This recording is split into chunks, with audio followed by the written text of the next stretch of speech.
Long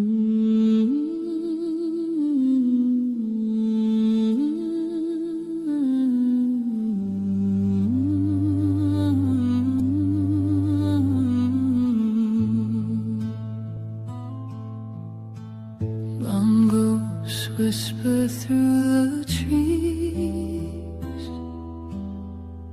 cold winds carrying their pleas.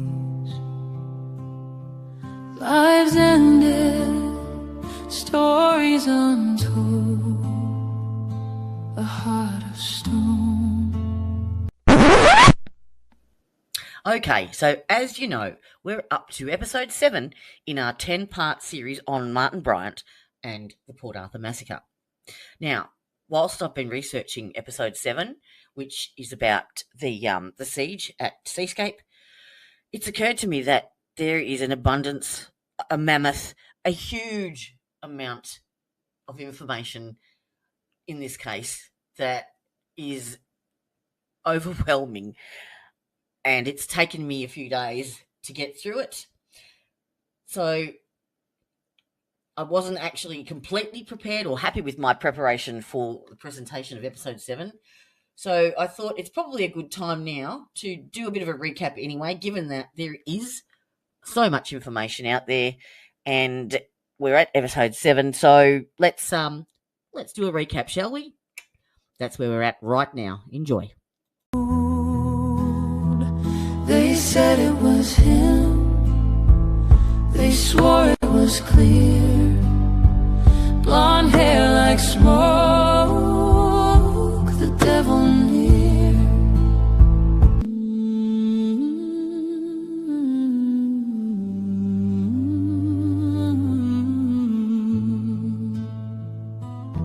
They said it was him, they swore it was clear, blonde hair like smoke, the devil near, a heart of stone, a grip gone cold.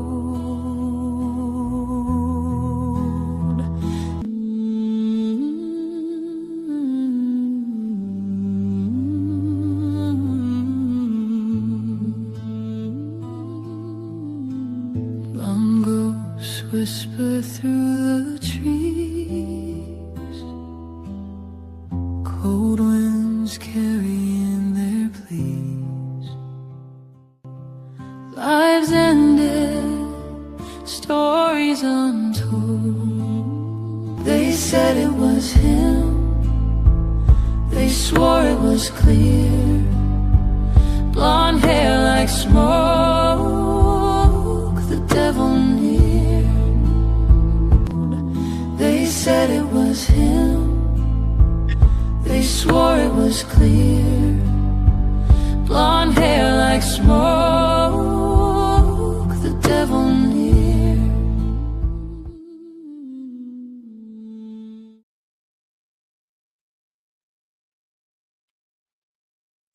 Hello. Good morning. How are we all? Oh. Can you see me? Yeah. The families and victims of this case commented on any of this stuff. No, not to me. No, they have spoken to, sorry, I'll start from the start. Welcome to the Defence Press. This is our recap on the Martin Bryant Port Arthur Massacre story. Basically, we're doing a 10-part series, and we're up to episode 7. But as I said in the intro, the amount of information out there is huge. And obviously a lot of it is of the media narrative that they want you to know. So sifting through the wheat from the chaff has been interesting. But I've managed to do it. It's just the actual preparation of the actual the massacre itself and the seascape. You need to have everything, all the information to be able to present the full picture, and I'm not prepared to do it, to present something that's half-assed. So that's where we are. And the reason it's only half-assed at the moment is because I've been flat out. I have not been able to dedicate enough time to poor Martin, and he deserves the time. He deserves enough time for me to be able to not just do a rush job, to give him what he deserves. So I've just been caught up with all of the Fletcher County, Appalachia stuff going on in the background. Now, in saying that, there is a link at the top of the, I'll get back to you in 1 second. There's a link at the top of the screen to an amazing content creator YouTube channel out there called Devil's Advocate. Now, Tanya, I sent her off on a Jennifer Hill hunt research mission, and she stumbled across Lee from Devil's Advocate and sent me his details. So I watched him all morning, scouted him out, and then actually reached out to him because it's refreshing to see other content creators that actually focus and base their content on factual information and not bullshit. All right. And have the attitude that they are there to provide honest information, and the public can make their own decisions and opinions and form them themselves, as long as that then have all of the information to do so and can make an informed opinion. So I've been in discussions with him all day trying to organise something. So that is why I had to delay, and that is why we're going to wing it by our ass tonight. But that's okay. I know this story inside out now, pretty much. So where did we... Oh, now let me get back to you. So Paul Motor, who is the owner of the Wasp Files channel, he has dedicated over 9 years to researching this particular case, and he has spoken to first responders, he has spoken to family members, he's spoken to victims' families, survivors, everybody. He's spoken to hospital staff, law enforcement, and he is a wealth of knowledge. So check him out at the Wasp Files on YouTube. He has got a lot of information there. He drops a video every Tuesday night in my time, so that would be probably Tuesday morning your time. So we're 14 hours ahead, yes. So yeah, he's got some really, really good stuff in there, and it's all got receipts. It's all factual. The only issue that we have is that it was all wrapped up quickly in a nice tight little bun and shoved away into a sealed file by the Supreme Court. So all of the investigative information is unavailable. You cannot access it at all. It's the highest possible sealage, I think, to the Governor General. And it was originally supposed to be, when the case was first done back 30 years ago, the seal was supposed to be done for 30 years, which was supposed to unseal this April. But 9 years ago, when Paul Motor started asking for documents and questions and poking around, they added another 75 years to it. So that's long after you and me and our children will no longer be interested. So Martin Bryant has spent the last 30 years behind bars. He's been convicted of 35 unalivings at Port Arthur and sentenced to 35 consecutive life sentences, of which he served 30 years from the first one.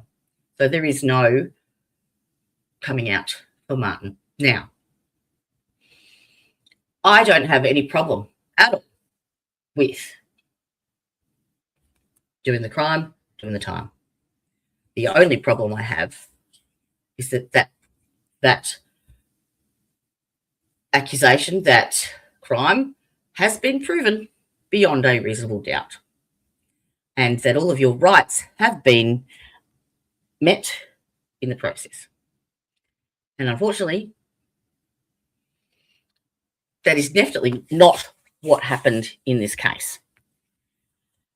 So we start from the start.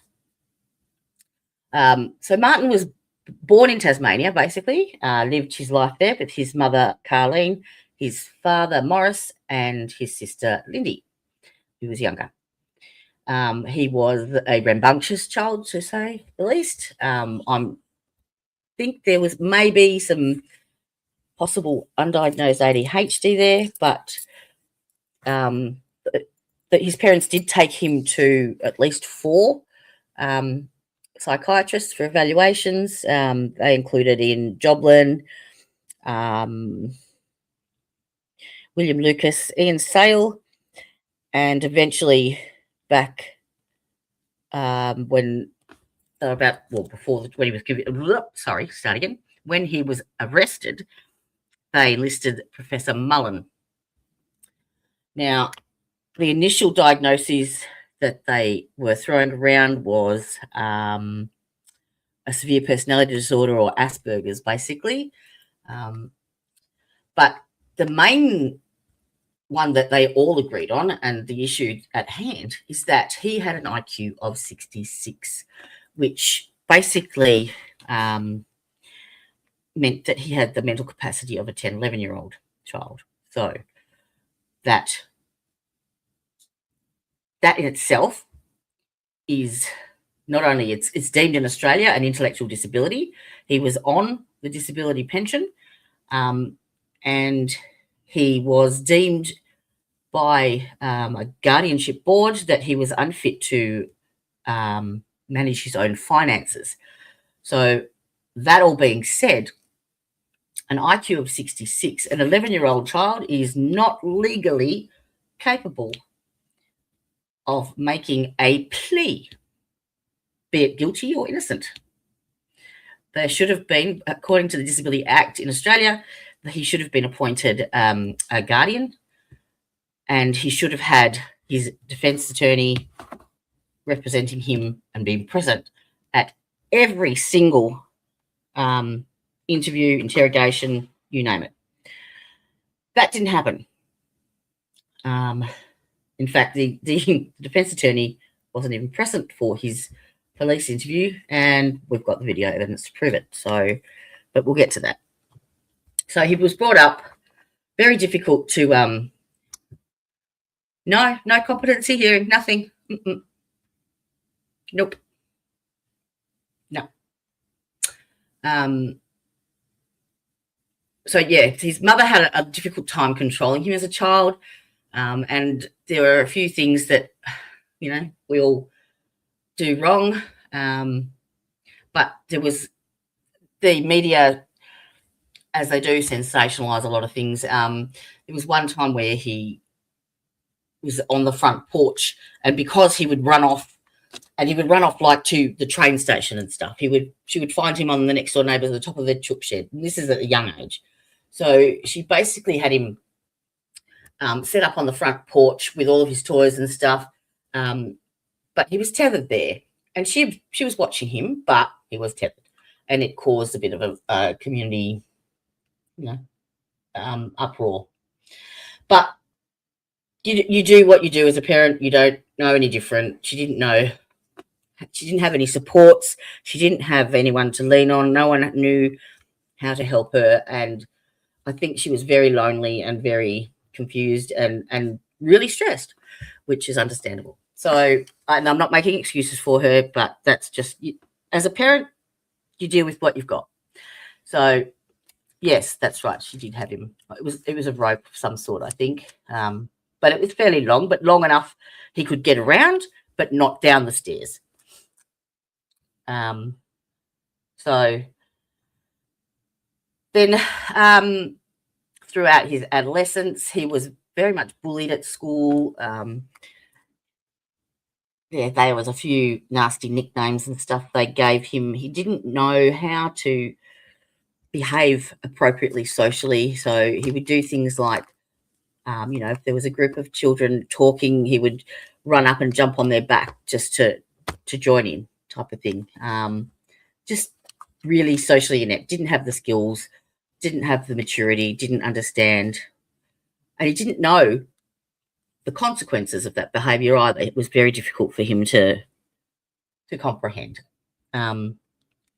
So that obviously caused him a great deal of distress, and throughout his teenage years and even into his 20s, he had this, like, a complex. He hated anybody calling him an idiot, didn't like to be called stupid.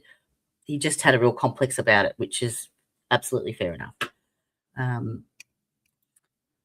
I think she wasn't able to control him at all. She did need help, and she wasn't getting it at all.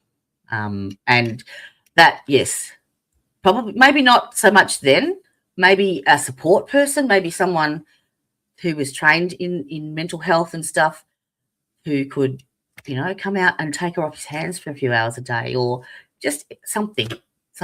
But this is back in the, the early 70s, and there wasn't a great deal of understanding, especially with regards to ADHD. That wasn't emerging then. And there wasn't a lot of knowledge around. So it was difficult for her. So, and I can understand that, because I had an ADHD child. Labour was an hour, and she hasn't stopped since. So yes, he had this complex about, being thought of as stupid. And as he got into his later teens, he actually met up with Miss Helen Harvey. Now, Helen Harvey was an older lady. She was in her, I think, 50s when she met him, or he met her. He had actually been going around.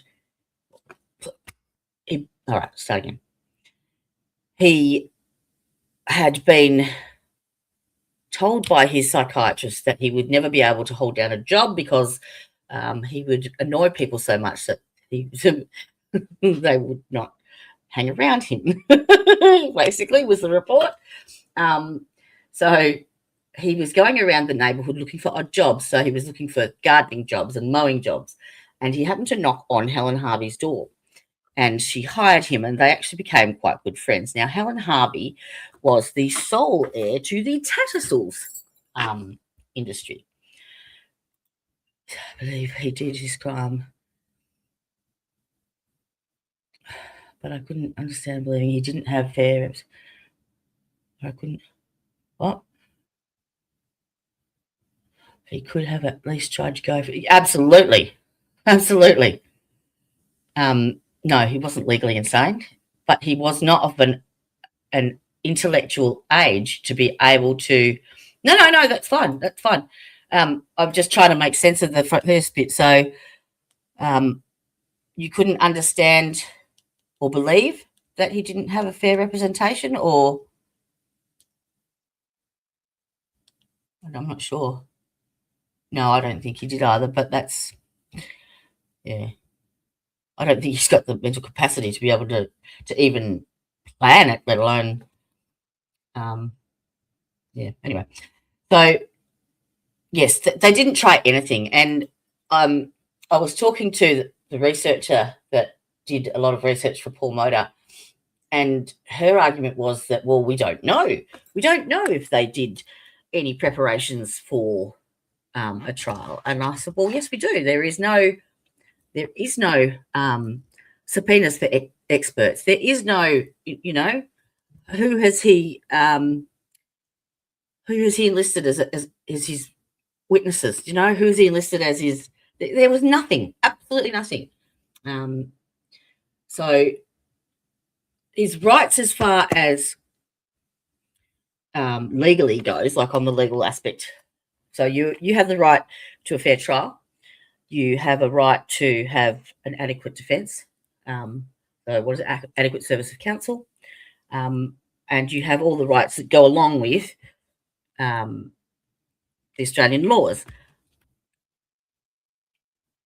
But he had additional rights on top of that, given his intellectual disability.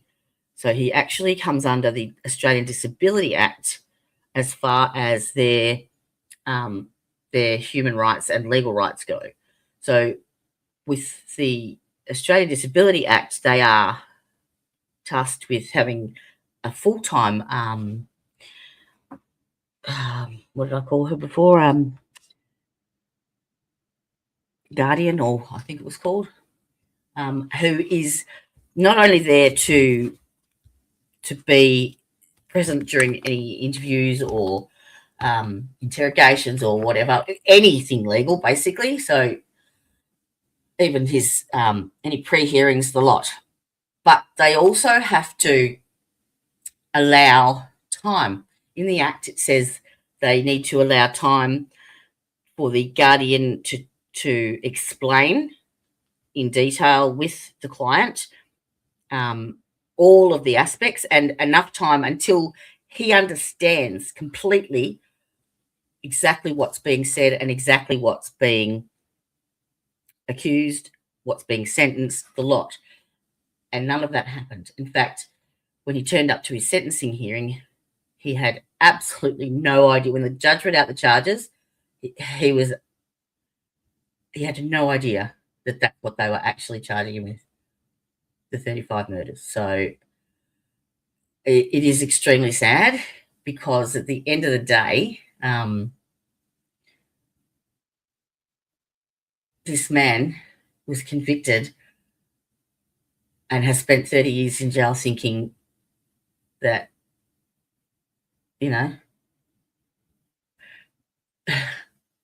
Tasmania is against him, basically. And there is no, motive. There is no motive. He had inherited over, $500,000 from Helen Harvey. He had umpteen properties. He was going overseas all of the time, and he had a girlfriend. What more could you want out of life? It's unbelievable.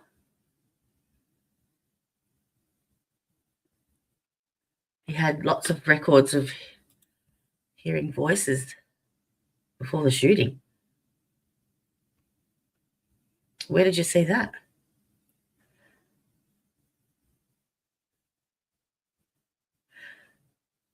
Hello, Wild Aussie Woman. How are you? Damn, I missed the first 50.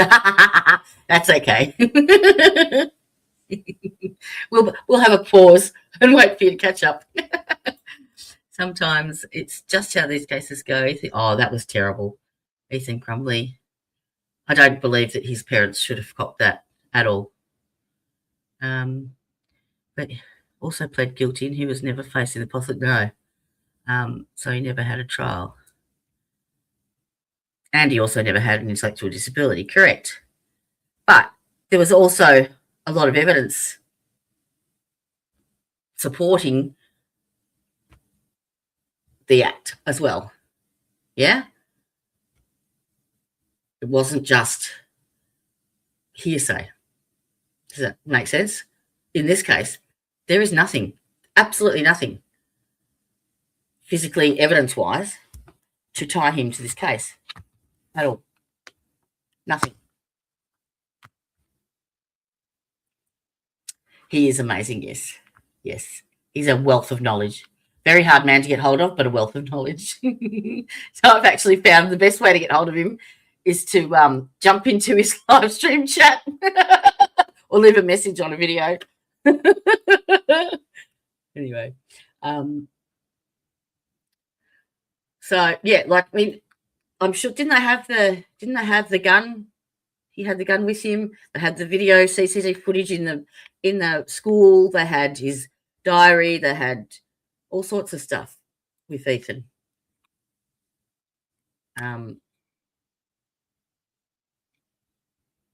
But yeah, no, nothing with Martin. So, where was I?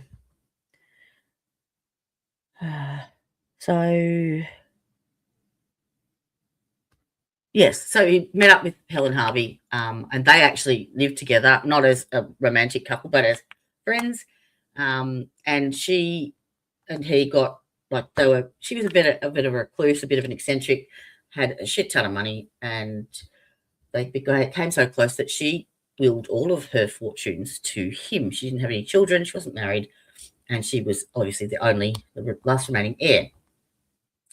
And we did do I got Tan to do a deep dive on her fortune, because the mainstream media said that it was worth, I think, 500,000, but they didn't take into account any of her Tattersalls shares.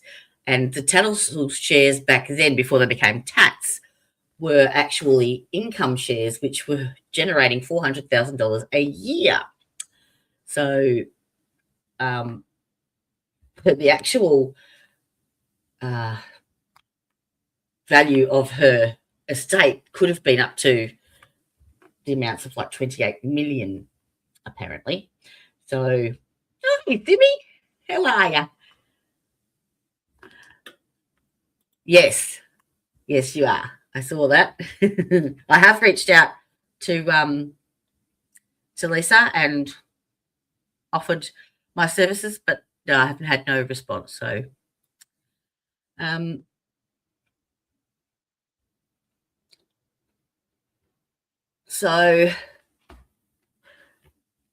yeah, the reason I say that is because through Paul's investigations, none of that money, or very little of it, if it did, go to the actual victims of the crime, which the government said that all of that money went to the victims of crime. And if you listen to, there is a video of one of the, I think it's Paul's, I'm going to stuff up the name, it was Paul Stevens or something, Stephen, he lost his wife. It was a married couple, and his wife worked in the Broadwater Cafe, and he worked up at the what's it called?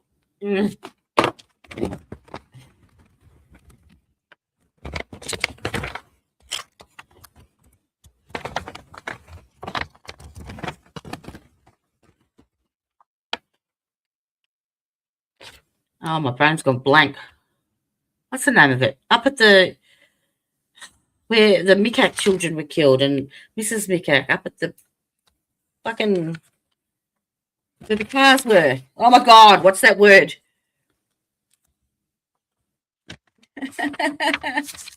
Toll booth. Okay. Fuck. It's been an out journey today. Yes, and he worked at the toll booth, and he is the one that said that he saw the gold BMW and Martin's car parked together up at the toll booth.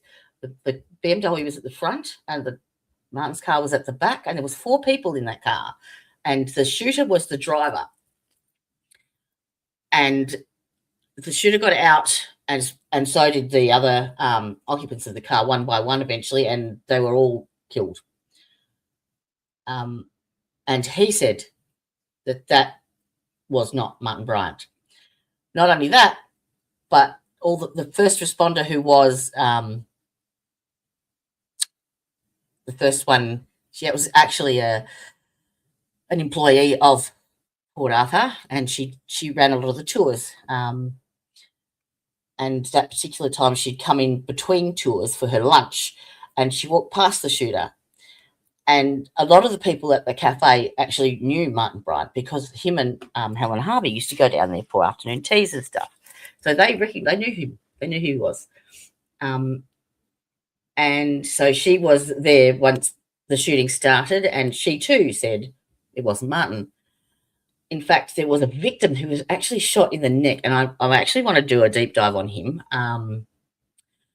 And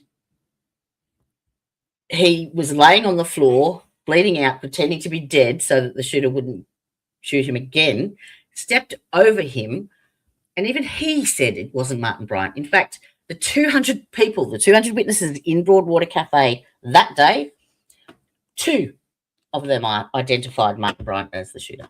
That's it. 2. So, just giving you the information. Switch to chat from top message to, haven't I got that? I have. I've got all messages.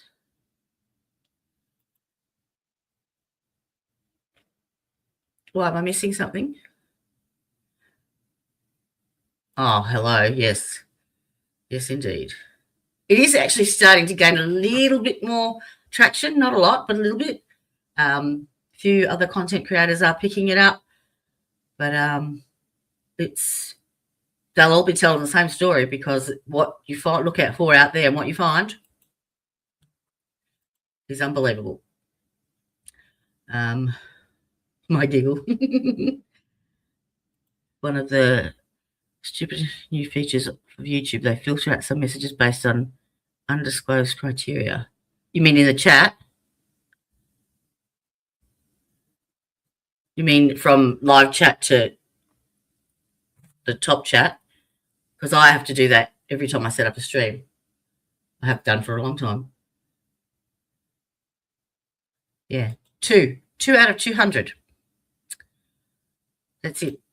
And those two may not have even known who Martin was. And yes, there was someone with blonde long hair in a dark coat. There is no actual footage of his face. Nothing. So, I mean, Martin, once he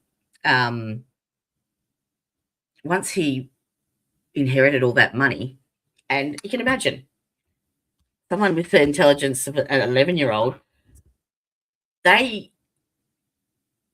not going to be aware of what the consequences are or think ahead. So he was flaunting that shit like you wouldn't believe. He was throwing the money around, gallivanting, and he was probably being a bit of a show-off, no doubt. So that could quite easily make him a target for someone, especially given his intellectual capacity. They could have seen, perfect patsy, so to speak. So, yeah. So basically what happened, he was arrested for the unaliving of 35 people.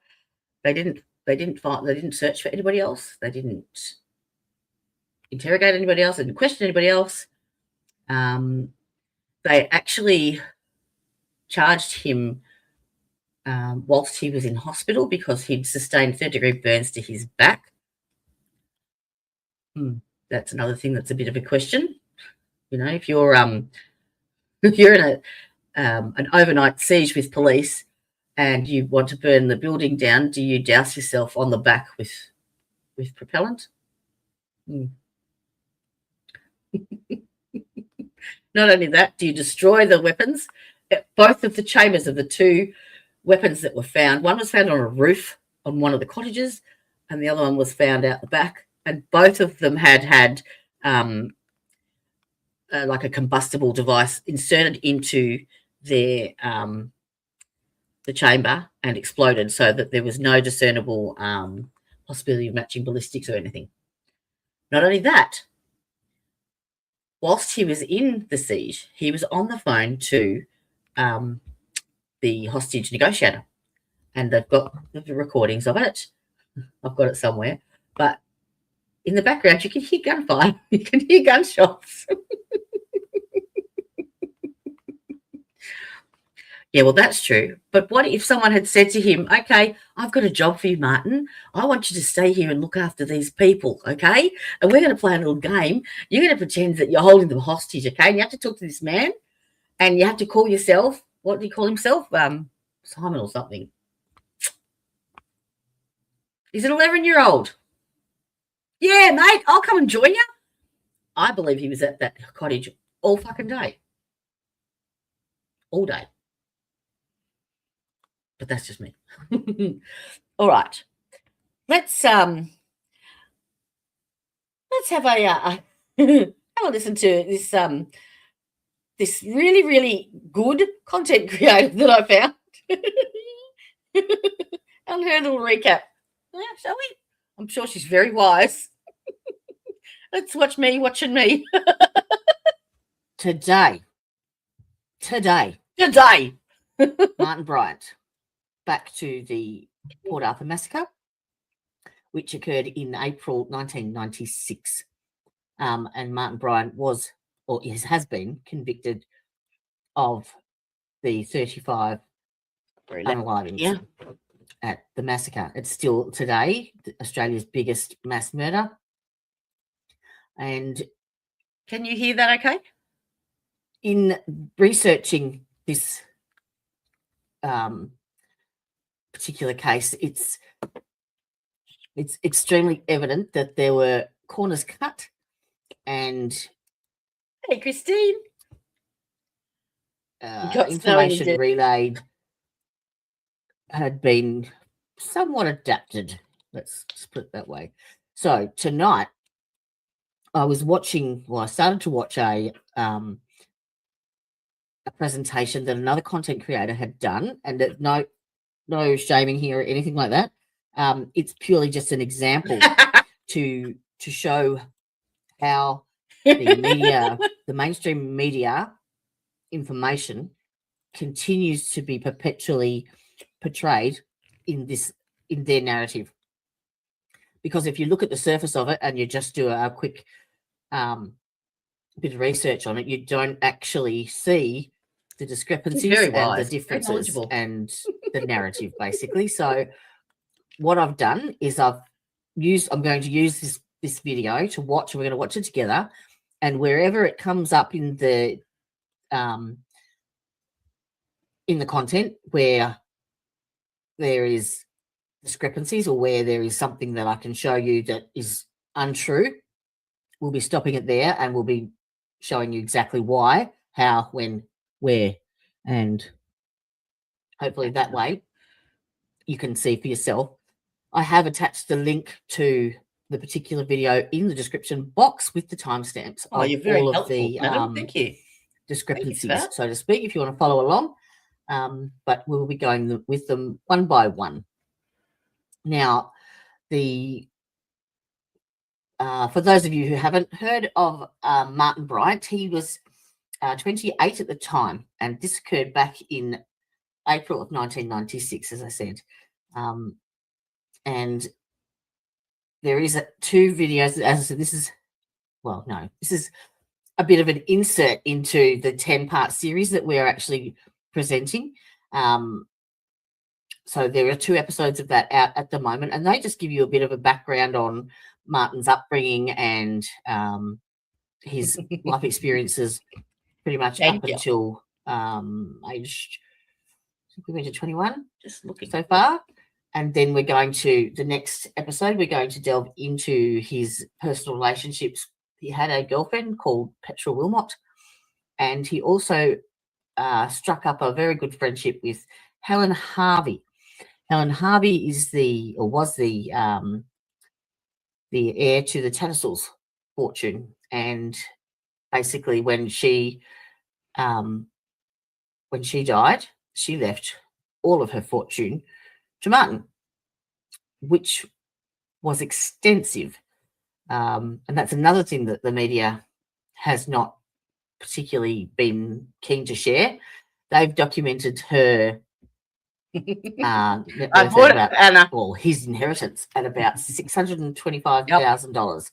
So it's a lot of money in today's day and age, but back in 1996 it was obviously a lot more, so to speak. But they didn't include actually the I'll just actual 1 second. I wanted to show you quickly. PSYOPs are really used even against in the military. I shared this today, and this is the content creator that I was talking about. I just took a clip from that, and he's talking about how the media dehumanizes people. I would argue against to train your soldiers to kill other people. You have to dehumanize the enemy, and likewise, before we get too far, it's the same thing in true crime. You dehumanize the monster, the bad guy. So you show creepy pictures of them as some. You look at this monster. He's not even human. That way, whatever you say about the guy, they're like, yeah, that guy's not even fucking human. He's just a sicko. He's a twisted. Like it. Once you know how to get people to dehumanize someone and look at them as a monster and not a real person, then you can do anything. You can get away with murder because people no longer view them as a human being. Right. And PSYOPs are really. And Exhibit A, that right there is the photoshopped photo of Martin Bryant that the media put out and portrayed him as.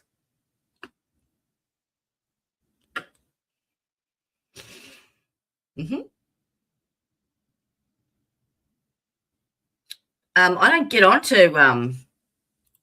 Facebook very often. I generally will share things and post there, but I don't sit and read. I have emailed Anna. I have reached out to her on Messenger, and I've WhatsApped her as well, and I've had no return. So I don't know. And the money, yes, that the government, as I said, called it about the $580,000 mark, but it could have been upwards to 28 million, and the victims of crime never received it. The guy that I was talking about, the victim, the man who lost his wife and he worked at the toll booth, I think he said he got 70,000. 70,000. That's it. So don't tell me that picture there is not designed to manipulate your opinion, so to speak. Yeah, it was proven that it was photoshopped. Yes, indeed. And that's just one. That's just one thing in this case. Only one. There is a billion of them, and that's why I actually chose this bit, because it focuses on the media debunking the investigation, or lack thereof. Well, no, there was a full investigation. It was complete, but never went to trial. Shares, the income shares, but never got questioned. The Tattersalls, correct. Fortune out of 200. So there is a suggestion that her net worth could have been somewhere up to the not like 28 million. So we're going to now, like, speaking of John Howard, the laws of the gun reform straight after Port Arthur, and there was no inquest either. Nothing, no coronial inquest. It is mandated in Australia. Mandated. Never happened. And then we have the Bondi massacre, and the same shit happens. No fucking no inquest, no coronial inquest, and gun reform. That's it.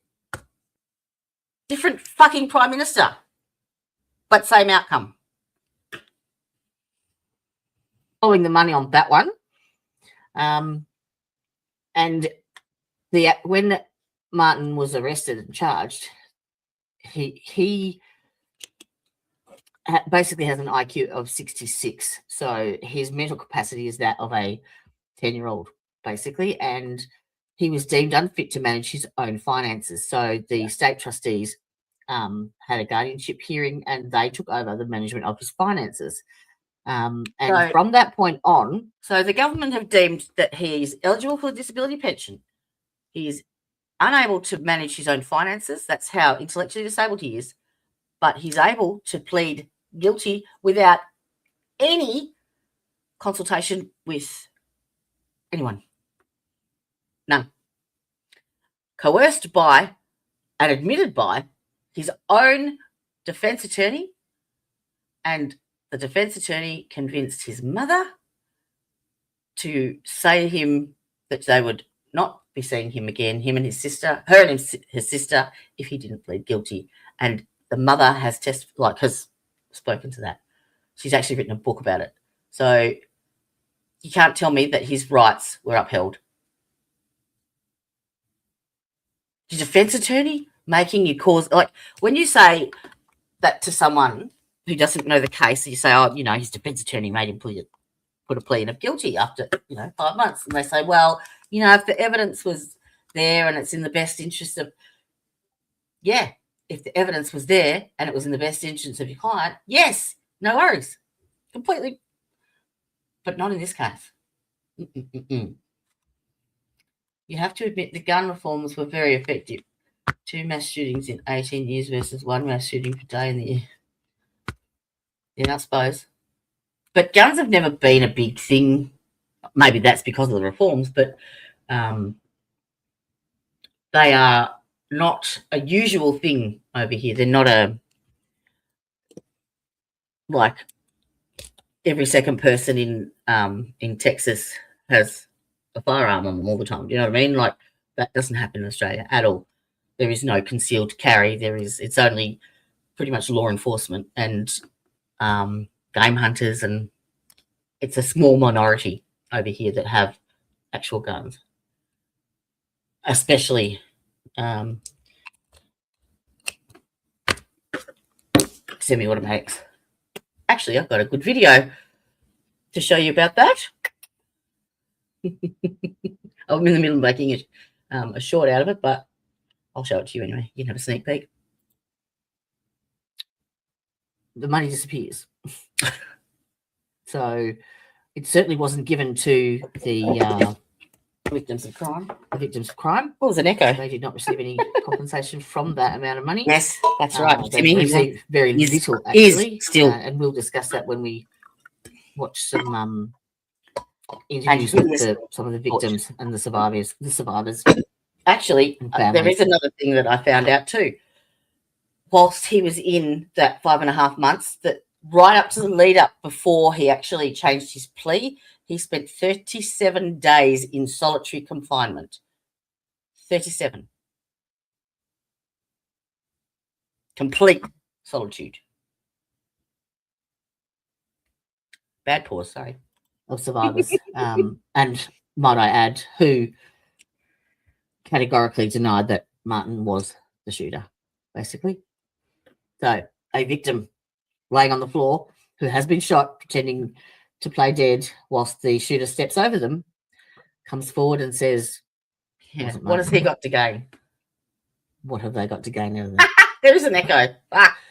Just putting that This out chick there. knows what All she's right. talking about. So without further ado, let me try and make sure I'm saving this and sharing it properly to both presentation aspects.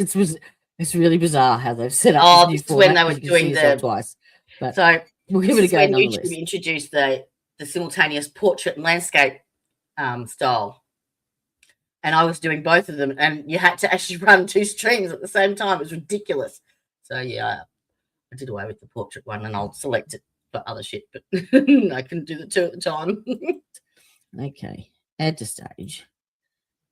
Okay, so hopefully, if you're watching on has she done a mobile presentation? device, Look at that. whilst I'm live, could you let me know in chat whether or not you get a good visual, basically? Because Yes, I did. I'll have to play with the format otherwise. Now, let me see what's the best way to watch that. They are very, very cruel. And even that inmate said that, he didn't think Martin could do it. In fact, he was very, very timid, very quiet, very polite. Never, ever saw him lose his temper. And they were doing things like urinating and defecating in his food, and he couldn't eat anything from there. In fact, he felt so bad and felt so betrayed that for 3 years he didn't see anybody. He refused to see his mum because he thought that she had betrayed him. And now her and Lindy have moved to Western Australia. He has no visitors at all. No. Maybe I'll do a picture-in-picture. What's about that? Come on, bitch, get your shit together.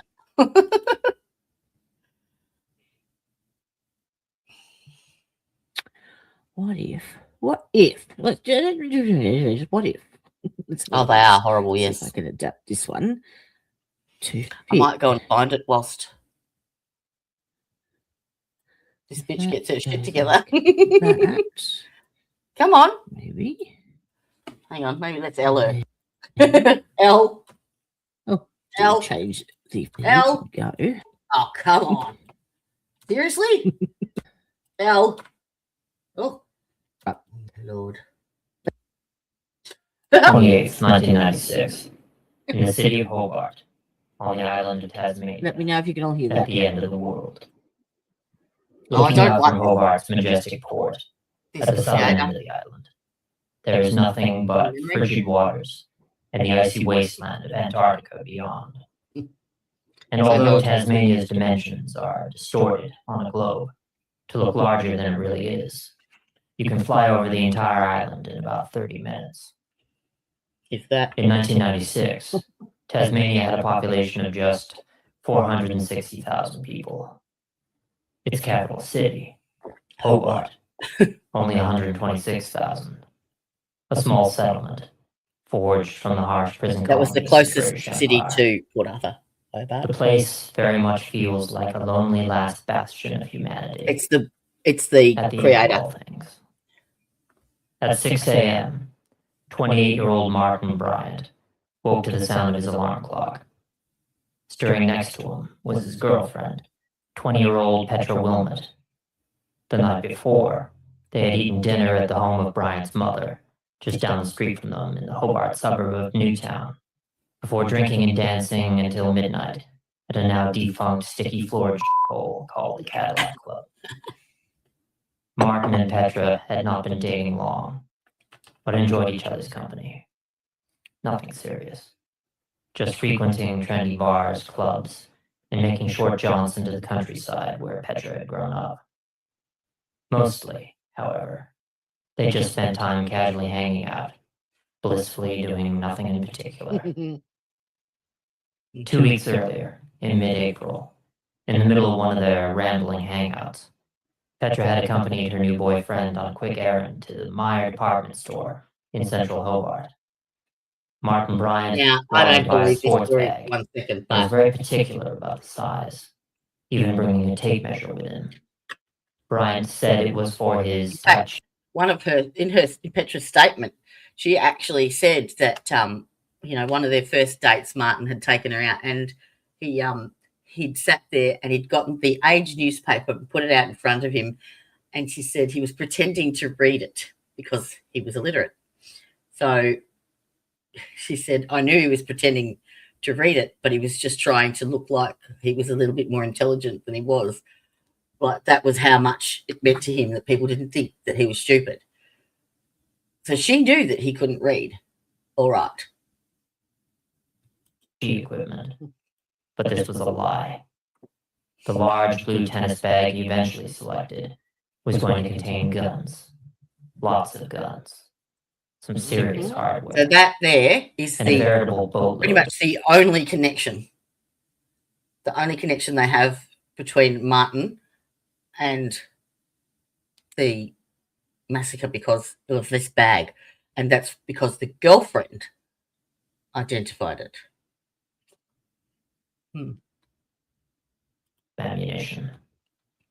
Petra liked her new boyfriend and his quiet, gentle ways. He was tall.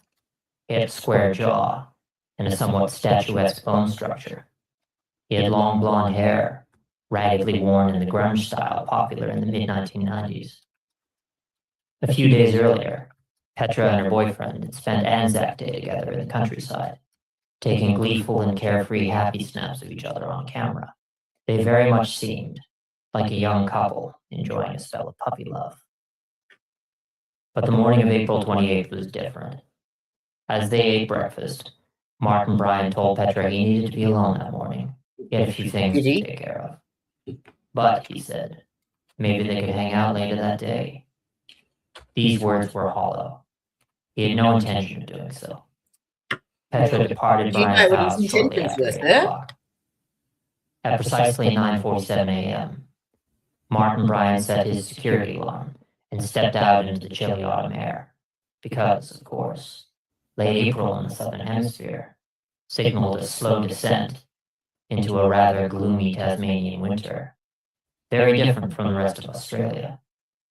Inner Hobart is built to resemble an old-fashioned European city with its cobbled streets and splendid 19th century architecture, combined with a much cooler climate than mainland Australia, and the roving populations of deer introduced by early settlers. You'd be forgiven if you thought, back to reality. Get to the Inside stuff. was an AR-15 semi-automatic rifle, Hmm? an SLR semi. We're going to leave that one just there for a minute because we've pretty much covered that shit. So we're going to nick to Paul Motor's video on the Wasp Files, which is fairly recent. And this is about what's happened to Martin on the inside of Risdon Prison in Tasmania, which is very sad. He actually interviews a prior inmate there. Did you have any impressions that the prison itself, that there was some brutality there from some of the guards? Because you mentioned some of the things they said that they'd done to, in essence, mistreat Martin. You too, sweetheart. A big glass. Yeah. And they crank it up, or they'll break it up, then they'll crank it up to a fine dust, put it into his food, they'd piss in his food. And I remember one day one inmate came in and Martin used to sit up the back corner, far corner with his back against the wall. And one inmate walked in and he said, "Give me your Vegemite, Martin, give it." And he goes, "No, I'm going to put that on my toes." And next minute the inmate stabbed him straight to the hand with a fork. You know what I mean? And then the prison team do nothing. Like, they didn't give a shit. I love that accent. The typical Aussie accent. Yeah, nah, the inmates didn't give a shit, mate. They fucking didn't give a shit. Yeah, fully stick. Fully stick. Oh, my fully stick with arrow. That's the Western Suburbs accent.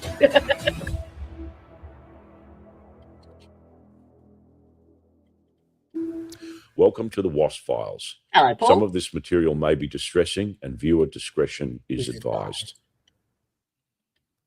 This episode of the Wasp Files presents the testimony of an ex-inmate at the Risdon Prison Complex. It's raw, very compelling, and it backs up former claims by an ex-Risdon prison guard that Martin Bryant may have been subjected to a deliberate, sustained and protracted campaign of torture, specifically to elicit his confession. Mm-hmm.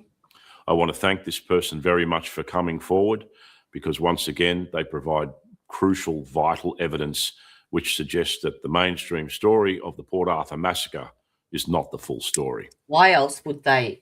So tell me a bit about yourself and, how you ended up there and the whole bit. And what happened, I was living in Devonport at the time, just doing my own thing, my girlfriend was pregnant.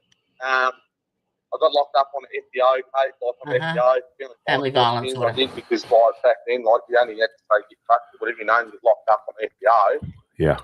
And I ended up going in there for 6 months the first time when I went in there. And then I was up in the yards, got a bit by a white super spider and screws that with arseholes, and I got a razor blade out and I cut the bottom of the heel off. I did. Yeah. And then they sent me down into the hospital down there, and then next minute they put me up North Wing. I can't remember the number of the cells, but they put me up North Wing, and then I actually looked next door as I was walking up there, and there was Martin Bryant. I was like, wow, he's different to what people say he is, and I was sitting there talking to him. Paul's heavy breathing in the background. And he's he's really soft spoken, harmless as, you wouldn't hurt a bloody fly, to tell the truth. And I used to get at his door, and I used to sit there and talk to him, and he was very, very respectful, never had a bad tone to the truth. And then Could you imagine what is going through his mind? Like him when he's put into prison, he's been convicted of these 35 murders and 35 life sentences, and him in his 11-year-old brain trying to comprehend that and trying to work out how he got where he is and why he's there, and try and reconcile it with himself. Like, he's had 30 years to think about this shit, and he's there for eternity. Like, surely there has to be someone out there that can delve into this and actually get the Supreme Court to, it's not like he could even be retried because it's double jeopardy. So, and they certainly wouldn't release him without, anything in place. So it would be my opinion the best case scenario for him would be that he would be transferred to a psych facility that was suitable for him, but not a lockdown. He couldn't leave, but like not. I can't explain it, but it's certainly got to be better than this shit. Because you know what would you do if that happened to you? You know, and you're an adult, and you understand what's happening. He had no idea of his rights. He had no idea of how the justice system worked. He didn't fight back. He can't fight back. He didn't know. It was like convicting a child, because that's what you're talking about. He wasn't legally able to even plead guilty at that. So surely there is some loophole. Like, it's not the appeal process. It's more to do with his rights. There has to be someone out there that can help. That's what I'm trying to find anyway. I just asked him heaps of questions, and he just it was like I was talking to him. No, he won't talk about it. Like I was talking to him, like a 13-year-old kid or something, you know, like he wasn't right at all, like, you know. And then I asked him why he done it, stuff like He's that. never even spoken to his mother about it. I can't tell you, I can't talk to you, about it, you know. It was like he had like loose bugs or something in his cell, or you know, something like that, like, you know, like he's real weird about it.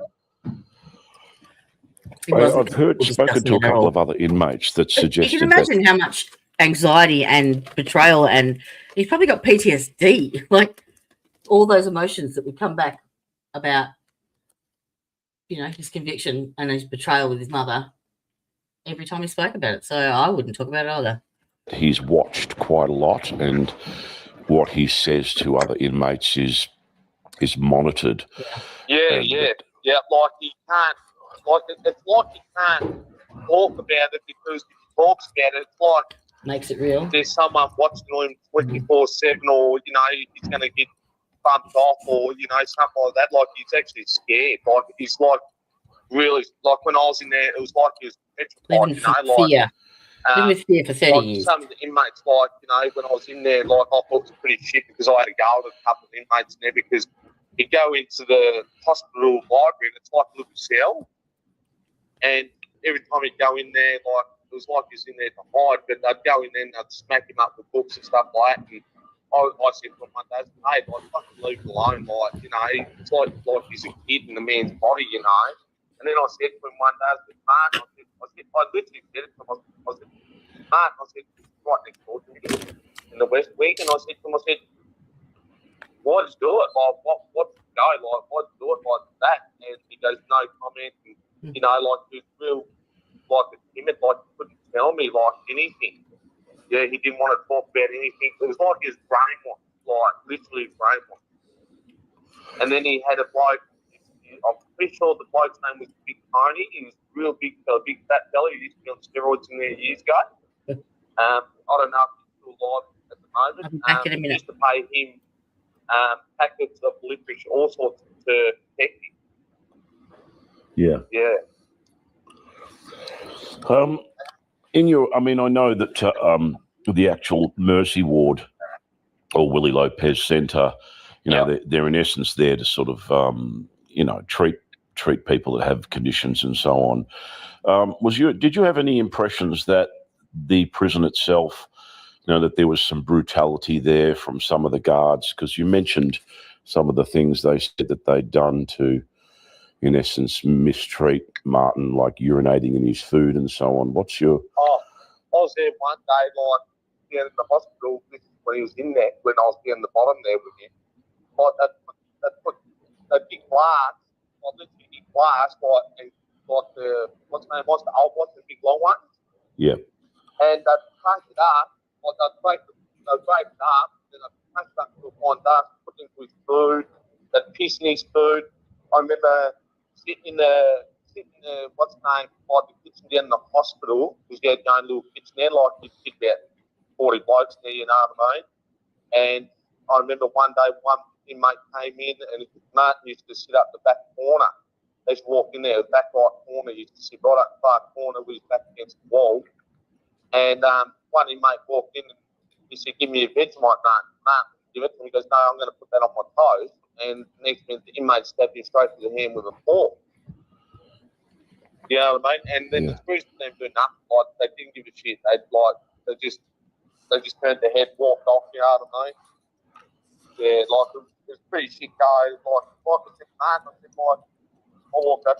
That's not normal, man. Like, you know, you can't do that to you, mate. Like, you know, it's wrong. Like, you know, I said, even though you're in here for the shit thing that you've done and that, I said to him, did the police set you up or what's going on? Like, you know, and he wouldn't talk. He just wouldn't talk. He's too scared. And then I walked past his cell one day, like walking up the corridor. Yep. And I walked past and he was literally hiding underneath his bed. He was hiding underneath his bed because he thought there was a sniper, because they moved him from the east wing up to the north wing, and because on the east wing it had bulletproof glass around the whole thing, like he had a little day yard. They spent like millions of dollars on it, they reckon. And then they moved him down to the north wing, and he goes, I don't like really for the daytime sitting up on my bed. He goes, because there could be a sniper up on the hill ready to shoot me and that. And I was like, what the fuck, mate? Like, no one's going to shoot you. Like, no one didn't think of that, you know? Yeah, it was real weird. But the screws were, like, terrible to him. Like, it was just next level bullshit it was. What year was this that you were in there and having these interactions with him? I think it was, like, early 99 or something like that. Oh, okay. So it's only about 3 years after he was incarcerated. Probably not even that. I've got a board here, but I can't see the date on the board because that was the same time I actually met Martin. Because across the main Martin, there was Joey Salford. He killed his mother, so he's down in the hospital too, and he gets treated the same way. Yeah. Yeah, well, he's certainly, the press are reporting, of course, that he's obese now and needs 3 mattresses to sleep on and all this kind of stuff. Because they feed him up on bread. They do. They give him sandwiches, bread. You can eat as much bread as you like in there. They don't change the meals. Just on that, the weight thing. Apparently, the medication that he's now taking for his mental health is also something that contributes to his weight issues. Plus, there's no exercise either. And like all the meals in there, they're like months old. Like, you know, they just they cook them freshly daily, and then what they do, they put them into a big freezer and leave them in there for like 9 months, and they start handing them out to the yards and that. So with the bread, it's a lot of yeast and all the bullshit in it, and it just makes you really big. Because when I first went there, he was skinny as a rape. He was like skinny as they shaved his head off bald. They've said that what's happened because they were urinating in his food and stuff. He was buying a lot from his commissary, like buying a lot of just junk that you can get from the like mini shop there. You know, the couple boys and that was stirring him up and that. And then I actually started talking to him, like, because he was next door to me and that. And then I said to him, Martin, I said, was there anyone else involved in it? Like, you know, like, don't fight it. Like, you know, he's still got nothing against me, man. I said, was there anyone else involved? He goes, I can't tell you that. He goes, I cannot tell you. I was like, tell me, mate. I'll bring it right over for you, man. Like, you know, like, you didn't have to be skinny for, you know, all these years and cop the abuse and that. And paying people for protection. He's copped it from all angles. Down in the hospital. Let down by everybody. That's the sad part. I've spoken to a few people, and I get the impression that I'm not sure if you ever witnessed this, that, you know, if he was to speak out in a certain way, that he would lose privileges. Yes, they actually do it to all inmates. What they do, like, say, when I was in there last time, I walked into Division 4, and Tim, which was the top security dude at the time, like, I just moved in, I didn't even know this through, and my window was smashed in my cell, like, had a crack in it, and they tried to charge me $80. Nah, I'm not paying $80 for something I haven't done. I just moved in there, it was already cracked.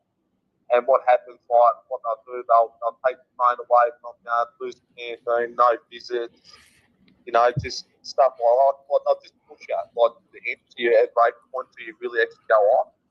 Yeah. Yeah, that's what they do. But, like, Mark, I don't know how they do it, Mark, because he's always really quiet and timid. You know what I mean?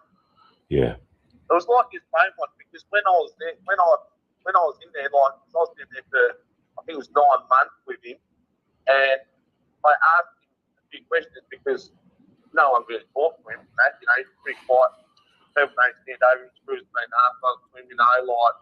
And then I said to him, Mark, I said, how do you? I asked him about guns, like, just about, you treat, like, I'll ask anyone anything, when I see someone like him, like, And I said, how do you pull these guns apart, do this, do that? And I'm not joking, like, he knew the ins and outs of the firing arm, like, I've never known anything. It was like he's been brainwashed. So you had the impression that he was very knowledgeable about firearms. Yeah, he knew the ins and outs of the All part of firearm. Asperger's too. And he couldn't tell you, like, if I said to him, I said, what's 4 times 12, 144, he wouldn't be able to tell me that. He couldn't tell me that. Like, he had no idea, like, with maths, stuff like that. Like, he had made of the 13-year-old, but as soon as you asked him about a gun, he'd tell you the ins and outs of it. Like, I couldn't believe I was like gobsmacked, and I just looked at him. I said, Mark, like, how do you know this? Like, and he goes, I can't tell you. He goes, I can't tell you about it. It was like he literally, like, the police or whoever it was, had actually brainwashed him and taught him all this. You know what I mean? Yeah. Oh, I think But he probably everything read it else himself. like He's that, been reading up really about it, quiet. something that interested him. Like, he was too scared to hurt anyone. I'm not saying like really scared, like scared to child in there, he was. And everyone knew it, and then people take advantage of the screws, didn't give a shit about him, so what he had to do, he paid Big Tony. I'm pretty sure his name was Tony Big Fellow, he was, this monstrous bloke. And because he was that big, the security, the screws down there, they gave him like the admission. And to calm this big fella down, and they left him down the hospital to do all his time, and he used to pay Big Tony, like, I think, like 4 packs of licorice all sorts every fortnight or every week, whenever it was, on the Wednesday or whatever it was, so no one would pick on him. Yeah, and Baby Jeffrey was down there as well. He was down there as well. They do say, but they used to set him up too, They used to come in and beat him up, give him his cannon and make him go schizo on the head. As soon as he flipped out, they'd lock him himself for, like 9 months, 10 months out of the time. That's what they'd do there. Like, it was literally torture. Yeah. Did you think that some of the guards yourself, that they were quite brutal, and some probably would have been okay, but what was your impression generally, the screws? They're brutal as, like, it's all corrupted in there. Like, I've actually seen a handgun come through the front gate with screws, like the screws that actually brought a handgun into the prison, stuff like that. Like, they bring the drugs in, they bring everything in, you know what I mean? Like, it's just next level. Like, if you've got money, you can do anything you want. You know what I mean? Wow. That's what it's like in there. Like, it's absolute rubbish. Yeah. I heard about a guard by the name of who was supposedly ex-military, and Would surprise me if there is one, because I said to Mark, I was sitting there talking to Mark one day, because I seen a picture of a gun or something, and it was burnt. It was a burnt gun. And I said to Mark, I'm pretty sure, me and another mate talked about it, and I said to him, I'm pretty sure there was a gun that was used in the Port Arthur Massacre, and I said, it's actually a gun that the screws used to use in the prison. It looks exactly the same as the gun. I said to them, we're in the shower bay, and they used to walk along the top of the land and look down at us, like the women's screws and that. yeah. And I was looking at the gun, I was like, that gun is a prison-issued gun. That's not a normal gun that you can buy on the street, you know what I mean? I mean, the AR-15s, or Colt SB1s, as it was known, they were able to be purchased, or at least the semi-automatic versions were able to be purchased by civilians. They weren't hugely common, but they were around. Yeah. But yeah, probably they're similar to the kind of guns that are used by the authorities, with the difference they might have had selective fire ones, i.e. full auto machine guns. Yeah. Did he have many visitors that while you were there you saw? Did he see a lot of psychiatrists or his girlfriend or his mum? No, I remember going in to see him because I was going to visit with my mum and dad, and he was beside me was his mother. Yeah, the psychiatrist never talked to him at all. No one ever talked to him.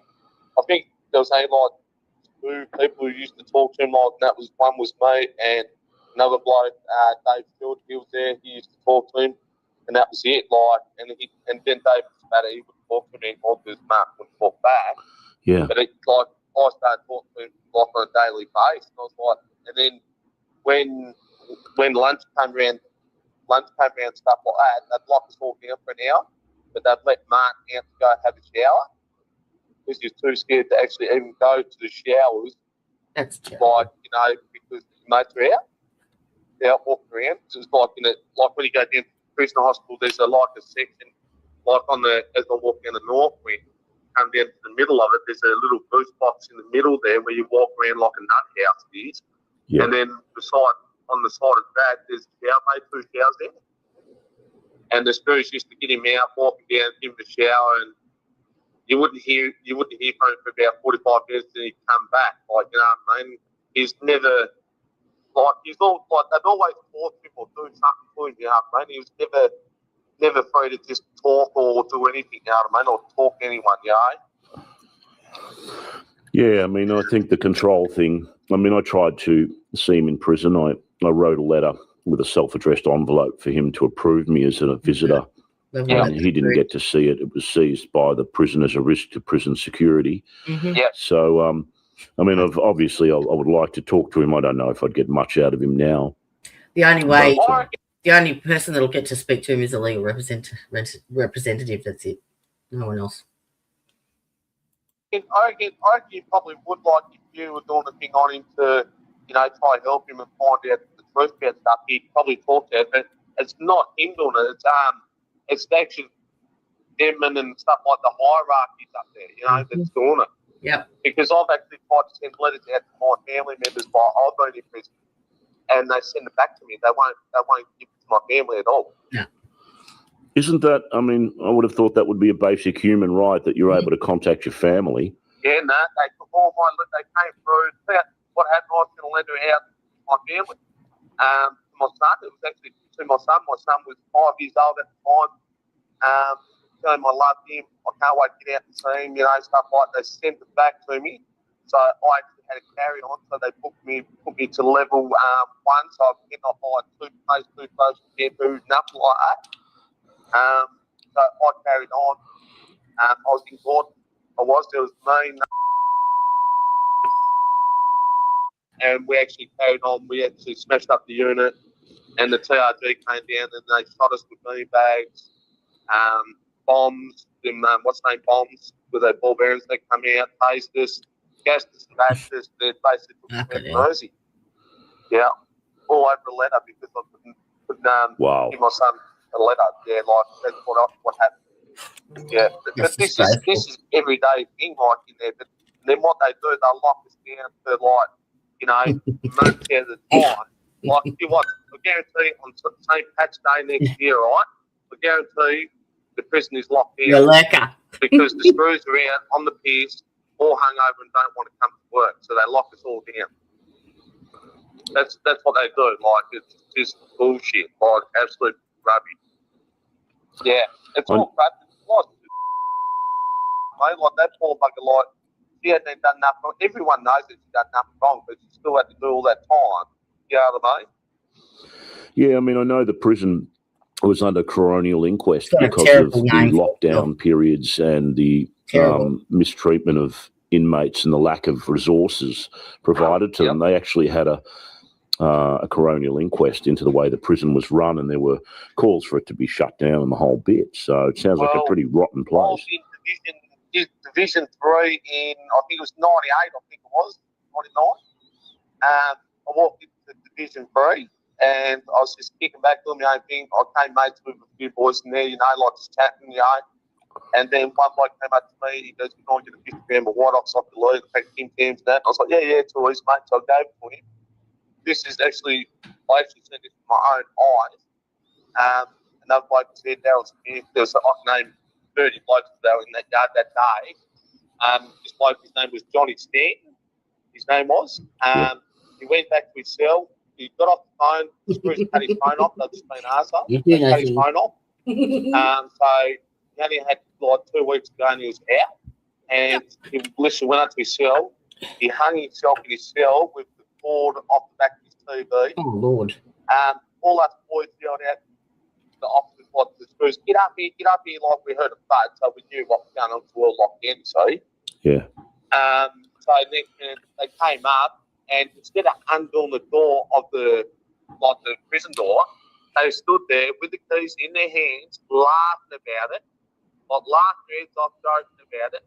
And then when they actually finally did undo the door, he was dead, pronounced dead, and then they brought a black body bag up with like a hospital bed where they wheel them, like once they put the ambulance. Yep. They took it up to the top level, the top tier, and then when they went to take him down, because it goes down two flights of stairs, like it goes down and then around the corner. Yeah. When they let him go, it literally went down the stairs. They didn't carry it down. They pushed it down. His head hit the wall that hard, totally shattered his brain, and then did it again. And then they were just sitting there laughing. The security was sitting there laughing about it. Like I thought, that's fucked up. Like that's not right. Like what was this prisoner's name? Johnny Stanton. Yep. That's horrific. I was playing 18 then, and I'm not joking out, I've never seen nothing like it in my life. Never in my whole entire life have I seen anything like that, and it played on my mind for 20 years, because I'm 44 now, you know what I mean? It played on my mind for 20 years, like it fucked my head right up. So you're only 18 when you went in? Yeah, I was 17 when I first went in. And that was for a family violence order. Thank you for joining us for this episode of The Wasp Files. New episodes will be uploaded every Tuesday at 7 p.m. I think we'll leave that there, my loves. There is a part 2 to that, but you can if you jump onto The Wasp Files, there is an abundance of information out there that you can have a squiz at, heaps and heaps. So let me just. So yeah, you're looking for this symbol here, the Wasp Files. Come on, up we go. There you go. That's his site right there. If you type in at the Wasp Files video podcast. Actually, I will copy that and I'll put it in chat.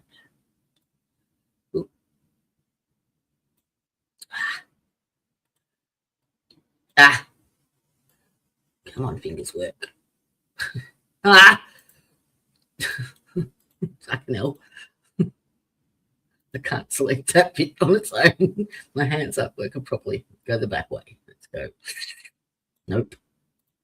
Fuck. Stupid fingers work.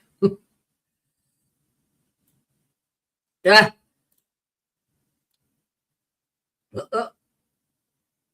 we go, got it. Copy. Paste. There you go. It's in chat. Here's the link. And it's now on screen. And don't forget to go up the very top, right up the top of the chat. There is a pinned comment there with this other fantastic YouTube content creator. I've binged him all morning.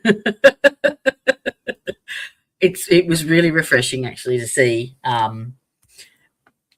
to find someone who actually presented factual information. and wasn't there for clickbait, just there to make sure that the public had all the information that they needed to make their own opinions and stuff. So, yeah.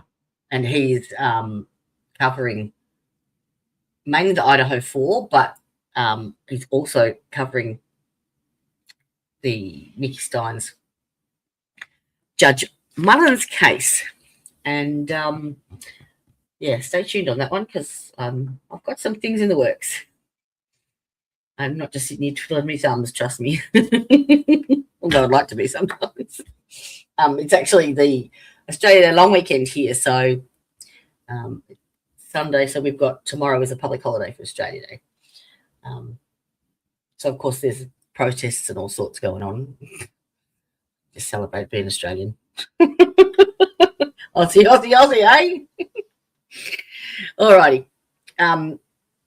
So I'm going to put head down, bum up, and I want to get this seascape video right because there is a lot of things to put together. And yes, it's got to be right. Call it my OCD, call it wanting to present the correct information, whatever you like, but it'll happen next week. She says. Provided no crisis comes up in the meantime. And tomorrow night we've got your Sunday night at 8 p.m. We have our weekly catch up with the ladies from Letcher County, weather permitting. They may not have power, so I will find out sometime tomorrow if it's possible. If not, we'll postpone it until we've got some power. So click that notification bell so that you know what's happening. And when it's happening, like and subscribe. That'd be great. Hang on, I've got a little thing for that. Where is it? Come here. Yeah. No, that's not it. I had something. It's gone now. Fuck, did that go? Oh, there it is. Found it. Ta-da! Like and subscribe. All right. If you can't be good at it. Be nice to your mother. Oh, you're caught up. Yay. Good night, sweetheart. And hasta la vista, bitches. Bye-bye. See you tomorrow.